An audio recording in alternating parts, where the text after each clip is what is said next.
van a ir viendo, lleva incluso los numerales que tiene la norma 10 de 2014. Entonces, para que no se pierdan tanto y para que la puedan ir empatando contra lo que dice específicamente la norma. Cada vez que hacemos un cálculo, de hecho le estoy poniendo la fórmula arriba para que no se pierdan, porque es reiterativa, pero aunque es reiterativa, de todas maneras les puse las fórmulas arriba para que las sigan viendo y está hecha operación por operación, no creo que tengamos problema, pero si alguien tiene duda, bueno, pues las vamos viendo en el momento. ¿Vale? Bueno, dejé el nombre de mi compañera, la ingeniera Dulce, porque ella fue la que inició la presentación, ya estaba avanzada y pues no me gusta robar créditos que no son míos, entonces por eso está su nombre. Entonces, bueno, algo que debemos de tener muy en cuenta, que esta norma específicamente dice que la evaluación debe ser hecha a través de un laboratorio de pruebas acreditado en la técnica analítica correspondiente. Es decir, si ustedes van a hacer gravimetría, pues el laboratorio que se los haga tiene que estar acreditado para tal caso en gravimetría, ¿no? O si ustedes necesitan que les hagan algo por cromatografía de gases y aquel está acreditado en partículas, en gravimetría, evidentemente no es válido. Tiene que estar así en la técnica específica. Hasta junio, había 26 laboratorios acreditados y aprobados en la página de la Secretaría del Trabajo. Entonces, y por supuesto no todos están acreditados y aprobados en todas las técnicas. Algunos nada más en cromatografía, otros nada más en gravimetría, en espectrofotometría. Entonces habría que buscar específicamente de acuerdo a las sustancias que ustedes requieren. Esa es la que tienen que buscar para que no tengan problemas. ¿Okay? Bueno, vamos casi de inmediato a los problemas, que es lo que en buena medida se va a llevar. Estamos planteando estos datos que son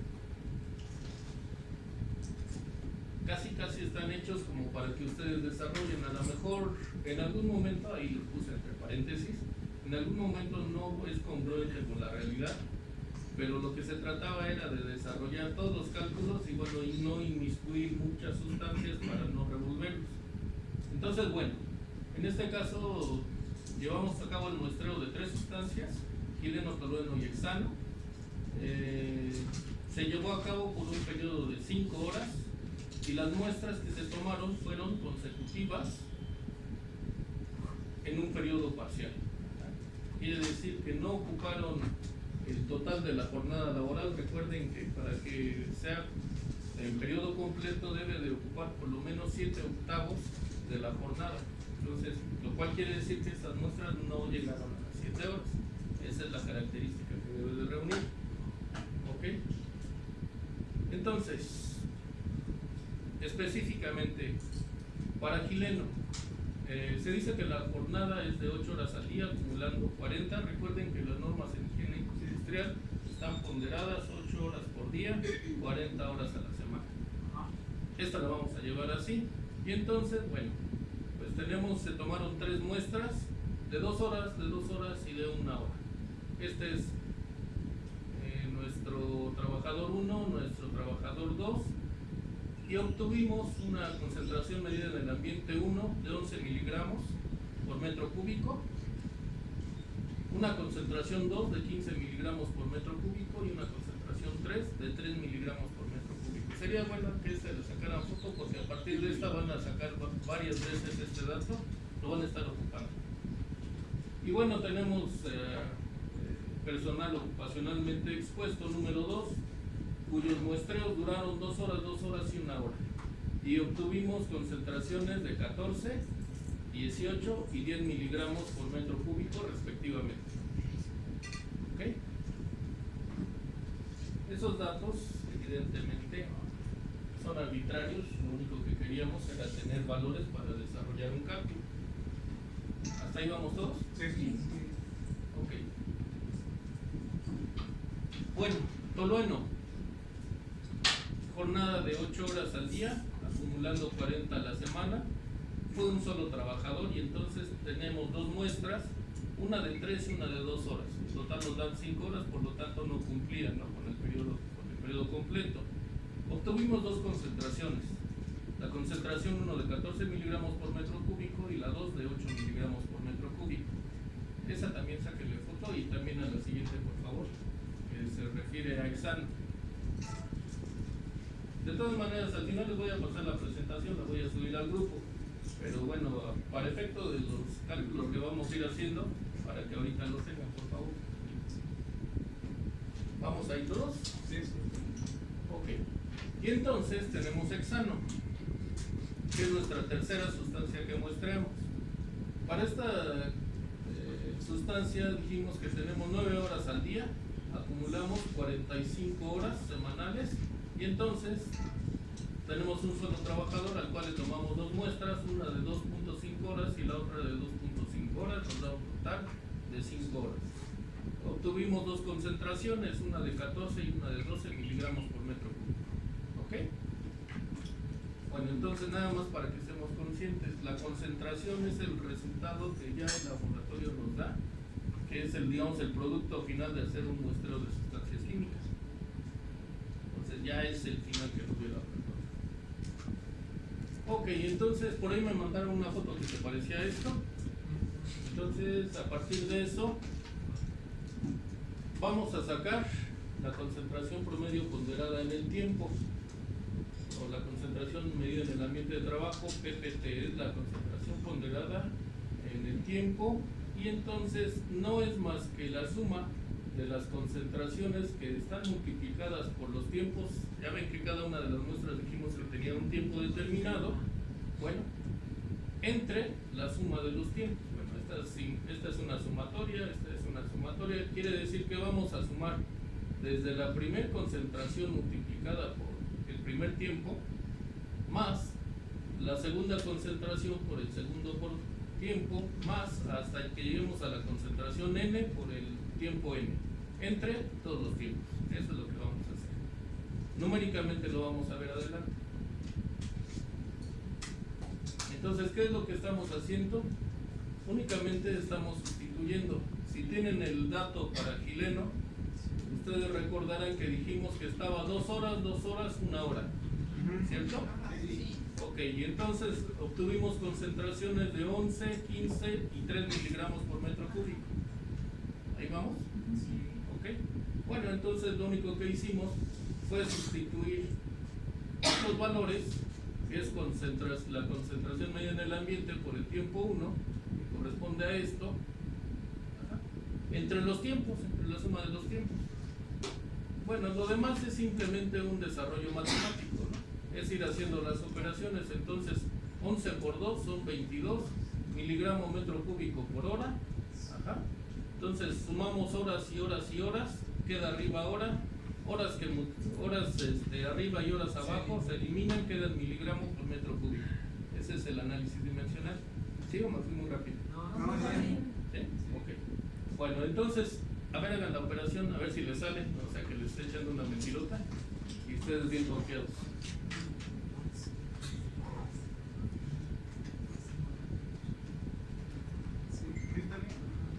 Bueno, déjame, los demás igual comprueben para que... Sí, porque igual mañana quieren hacer las operaciones y no les sale, ¿no? Entonces mejor que vean que les salga ahorita y si no, pues lo vemos.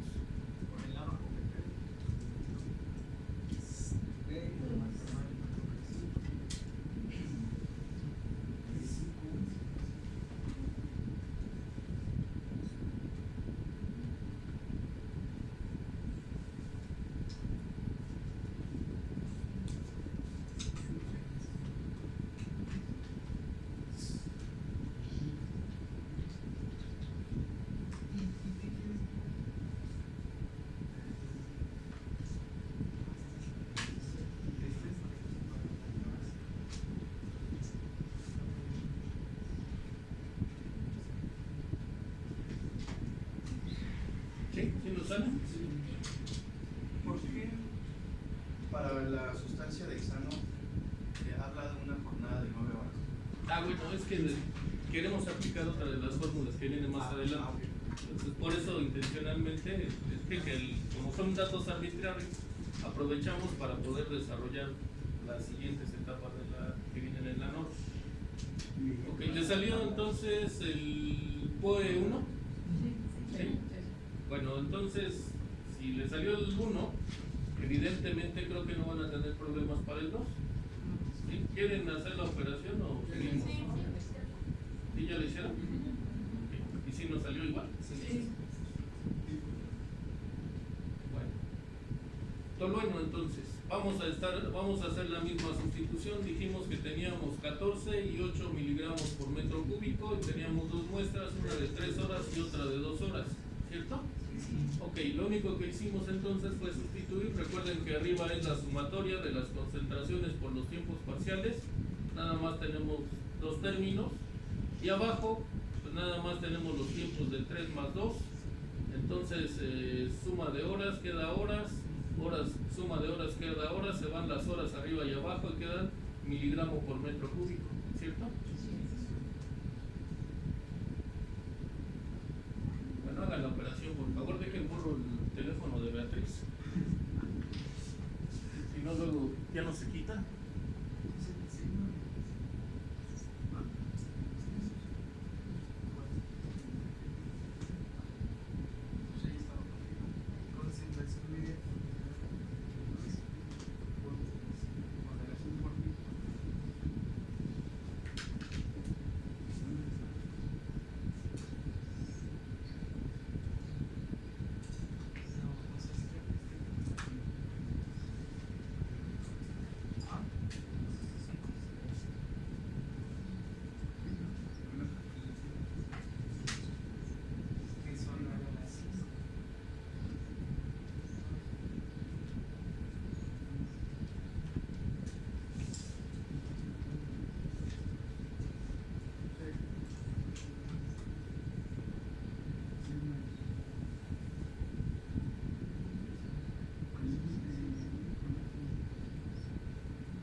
El laboratorio generalmente te lo da en miligramos por metro cúbico o en partes por millón.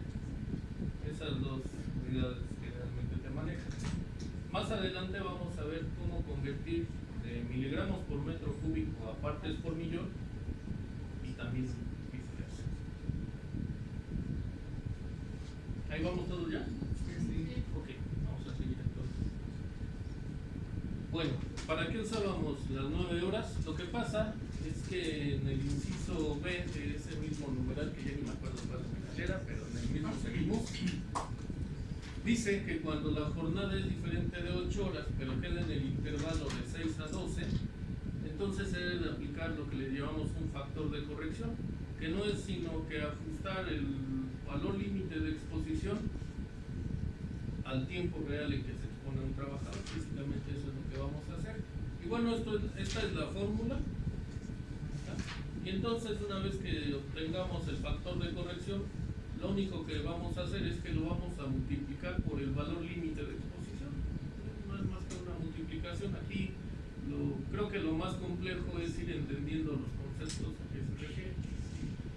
Bueno, entonces, sustituyendo el dato que teníamos para hexano de 9 horas, teníamos que era 8 dividido entre las horas al día multiplicado a 24 menos las horas al día entre 16. Entonces realmente lo único que tenemos que sustituir es el 9 de aquí y el 9 de acá. Es lo único que tenemos que hacer en ese caso. ¿Okay? Entonces si van haciendo las operaciones, queda dimensional. Bueno, ya no le puse las unidades, queda dimensional hasta aquí. Y entonces lo que ustedes tendrían que hacer, dijimos, es que el factor de corrección, el valor que les da del factor de corrección, lo van a multiplicar por el valor límite de exposición. ¿Y qué es lo que está pasando? Nos está dando un valor menor. ¿Será correcto si se exponen más horas en la jornada que el valor límite de exposición disminuya? ¿Sería coherente este resultado? ¿O esperaríamos un valor límite más alto? A ver, razonenlo, ¿cómo quedaría?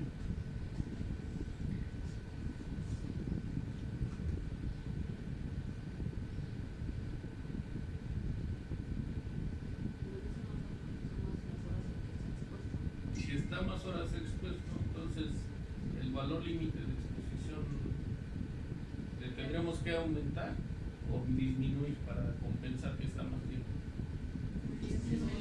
Debería ser menor, ¿no? Entonces, este resultado que obtuvimos es menor que el valor límite de exposición que manejamos, es coherente, es lógico. Bueno, nada más para que vayamos teniendo la lógica de qué es lo que está ocurriendo. ¿Le salió el resultado, man? Ese es en contra de ppm, bueno, Este lo sacamos de la norma. Es el valor límite de exposición para hexano. No. ¿Tienen la norma? Es una constante. Sí, es una constante realmente. ¿Podría Ustedes regresar métanse. la presentación anterior para ver la fórmula nada más? Ahí.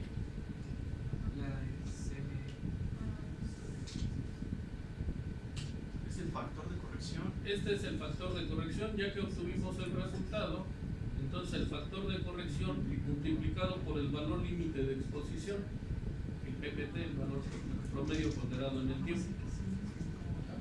Si alguien tiene la norma, podrían checar en la tabla de la norma para ver cuál es el valor límite máximo permitido.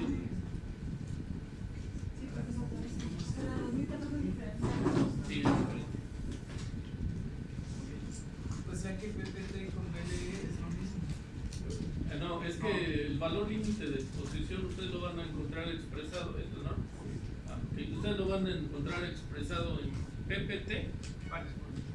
No, es promedio ponderado en el tiempo, valor límite de exposición, promedio ponderado en el tiempo, o como valor límite de exposición CT o T.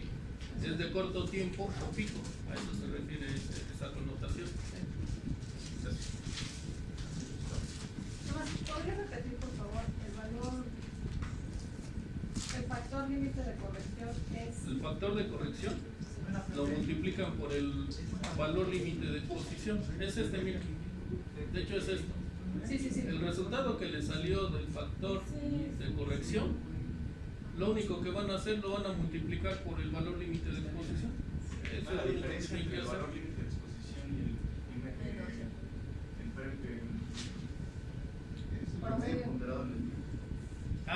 No, lo que pasa es que el valor ponderado en el tiempo se refiere a una exposición entre 7 y 8 horas para una exposición de largo tiempo. Entonces, cuando tú tienes una de corto tiempo, la connotación del valor límite de exposición va a decir PLE-CT o P. Ajá. Y entonces, cuando tú buscas en la norma, en el apéndice, en la tabla A1, tabla 1 romano 1, y buscas el límite máximo para hexano.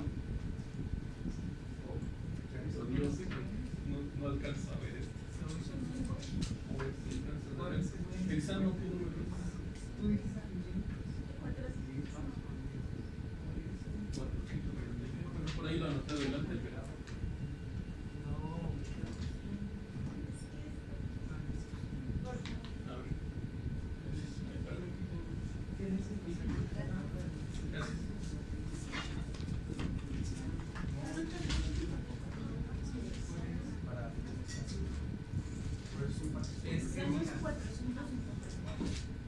en hexano es el 454, y si ustedes se fijan en la última, en la penúltima columna dice 50 ppm, partes por millón. Ese es el límite máximo.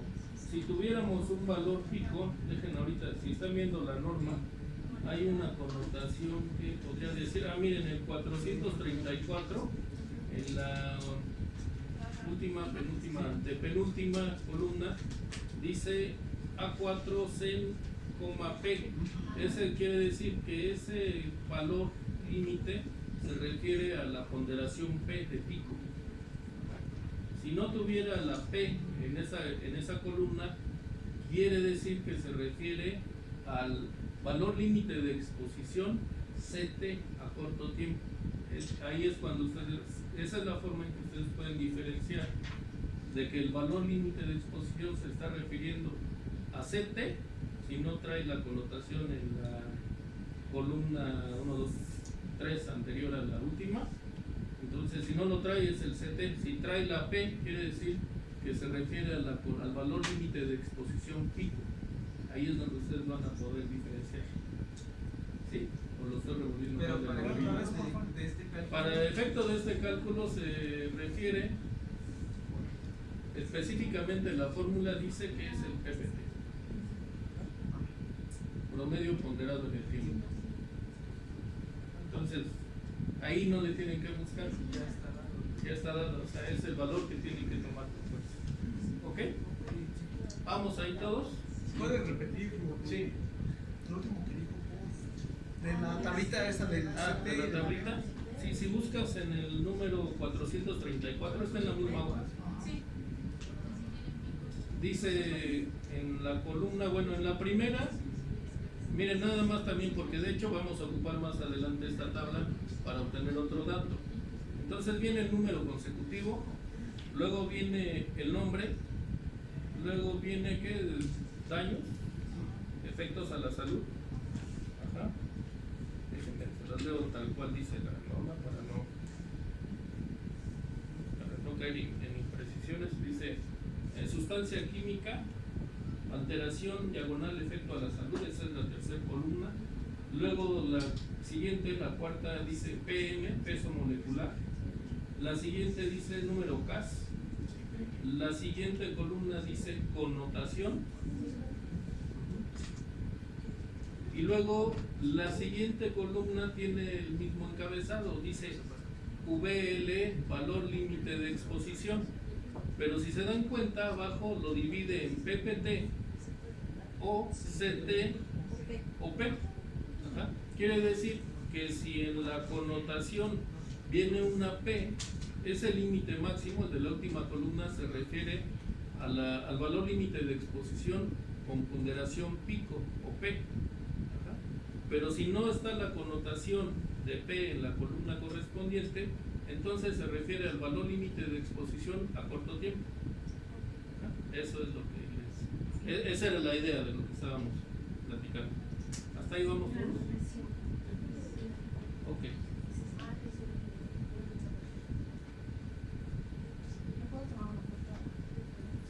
Sí, claro.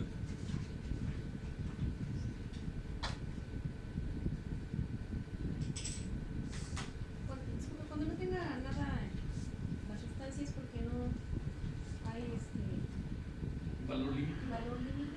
Sí, hay algunas que no tienen valor. De hecho, hay algunas que no lo tienen. Bueno, hasta acá en esta parte del cálculo, ¿alguien tiene problema? Estamos todos en lo mismo. Bueno, entonces vamos a seguir. Bueno, la segunda manera de corregir, segundo factor de corrección, sería que lo hiciéramos. Gracias. El segundo factor es horas a la semana. Y entonces dijimos que la jornada para el exano era 9 horas por día, 5 a la semana, 45 horas a la semana, ¿no? Y entonces dice, cuando es diferente de 40 horas, en el intervalo entre 30 a 60, se debe aplicar este factor de corrección día-semana. Y aquí viene nuevamente la fórmula. Ajá. Una vez que apliquemos esta fórmula, que en realidad lo único que vamos a tener para el caso que nos ocupa va a ser que aquí vamos a poner 45 y acá vamos a poner 45, esa es toda la sustitución que vamos a hacer. Una vez que hagamos esta operación vamos a obtener el factor de corrección día-semana. Ya que tengamos lo vamos a sustituir acá y lo único que vamos a hacer es una multiplicación. Vamos a multiplicar por el valor límite de exposición promedio ponderado en el tiempo. Eso es lo que vamos a hacer. Vamos a verlo numéricamente. Entonces, nuevamente, ¿qué es lo que hicimos? Únicamente sustituimos las 45 horas, que es lo que trabaja, 45, y este 45 es todo lo que estamos sustituyendo en la fórmula. Desarrollen, a ver, hagan por favor el cálculo, a ver si les da. Esperemos que sí, les salga algo así. Es adimensional, entonces no se preocupen aquí mucho por llevarlo, por arrastrar lápiz con unidades.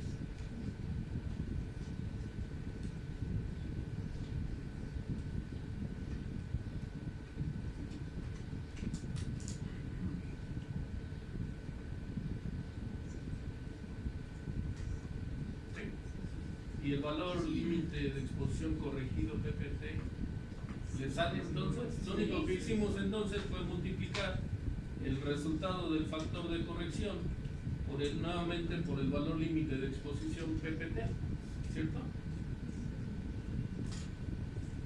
Entonces, nuevamente la lógica de esta operación sería, si nosotros para 40 horas teníamos 50 partes por millón, quiere decir que si trabajamos más horas, evidentemente el valor límite de exposición tendría que ser menor, cosa que sí está ocurriendo.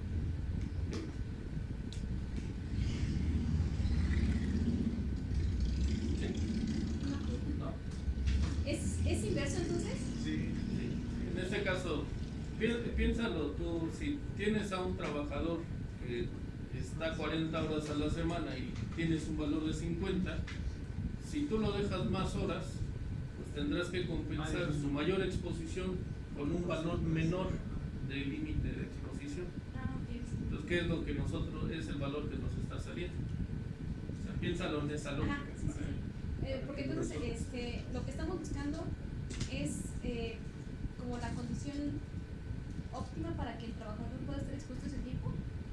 Pues de alguna forma lo que estás haciendo es compensar. Si tú dejas más tiempo a tu trabajador, entonces no le vas a dar el mismo límite de exposición, lo vas a tener un poco más bajo para compensar el mayor tiempo que está.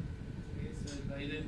Ah, ok. Y si disminuyes el tiempo de exposición, entonces puedes aumentar el valor límite de exposición. Exactamente, entonces va a ocurrir lo contrario, entonces el factor nos lanzaría hacia arriba. Eso es lo que va a ocurrir. Bueno, ahí vamos todos. Sí. Bueno, les dije que el laboratorio generalmente nos entrega los resultados en miligramos por metro cúbico. Y entonces, para efectos de algunos cálculos, de algunas sustancias o para algunas comparaciones, pues lo necesitamos en partes por millón. Bueno, esta fórmula nos sirve exactamente para hacer esa conversión, donde tenemos algunas constantes, ¿no? PM, bueno, ya vimos de dónde podemos sacar el peso molecular, entonces. Sí, de la tabla que acabamos de consultar en la norma, ahí viene el peso molecular. Y bueno, aquí hay una constante, ¿no? Que son litros mol en condiciones normales de presión y temperatura. Y en realidad, digo, no se desgasten nada más, lo único que van a hacer, van a poner el peso molecular y el valor que les están dando en miligramos por metro cúbico. Vamos a verlo numéricamente. Bueno, estas eran las condiciones iniciales que teníamos y son las mismas todavía. Sí.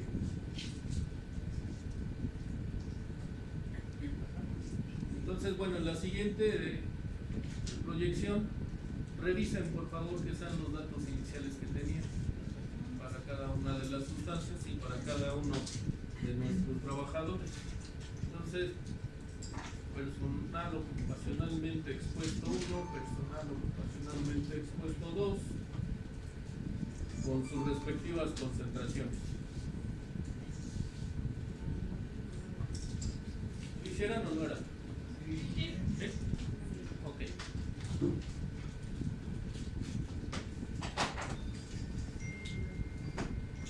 Entonces, bueno, por favor, traten de aplicar la fórmula pues para que vean que les sale el cálculo y si no, igual puedan ver que se va a hacer. Miren, esta es la fórmula. Entonces lo único que estamos haciendo es sustituir. El 2445 queda constante. Entonces, de la tabla I1, si ustedes buscan el número 757, que corresponde al gileno, se van a dar cuenta que en la columna correspondiente dice que el peso molecular es igual a 106.16. ¿Sí? ¿Ya lo encontraron? Ok. Entonces, recuerden que lo que teníamos que sustituir en la parte de abajo era el peso molecular. Ajá. Y por otro lado, pues la concentración que teníamos en miligramos por metro cúbico, ¿no? Entonces, para el gileno, el POE1, la primera concentración que teníamos era 11. Entonces lo único que hicimos, sustituimos esta concentración, la segunda era de 15 y la tercera era de 3. Es el mismo peso molecular, se trata de la misma sustancia, entonces lo único que estamos haciendo, hacemos esta operación, lo multiplicamos por esto y si nos salen los valores.